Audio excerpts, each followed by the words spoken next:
ভরসন্ধে বিকট শব্দ, মালদার কালিয়াচকে কেঁপে উঠল গোটা বাড়ি। বিস্ফোরণে গুরুতর জখম আখিরুল ইসলামের পরিবারের 4 জন নাবালক সহ মোট 7 জন।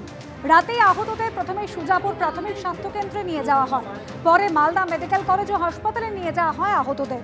সিলিন্ডার বিস্ফোরণ বলে দাবি পরিবারে। খতিয়ে দেখছে কালিয়াচক থানার পুলিশ।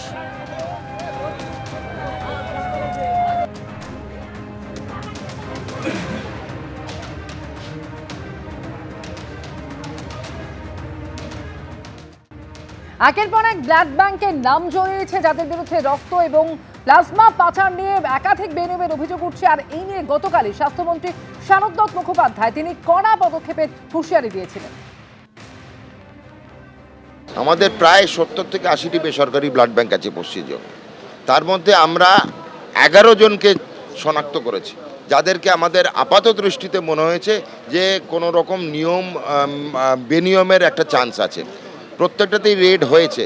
একজনকে আমরা দোষী সাব্যস্ত করেছি, বাকিদের অল্প বিস্তর কাগজের তফাৎ, পরিসংখ্যানের তফাৎ দেখতে পেয়েছি। স্বাস্থ্য দপ্তর কিন্তু কড়া পদক্ষেপ নেবে। এখনও বলছি, নিয়মের আওতায়, নিয়মের পরিধিতে, নিয়মের বলায় আসুন, নিয়ম মেনে চলুন। রক্ত কিভাবে ফ্রেশ প্লাজমা বিক্রি হয় নিয়ম করা আছে, নিয়মটা অতিক্রম করার চেষ্টা করবেন না।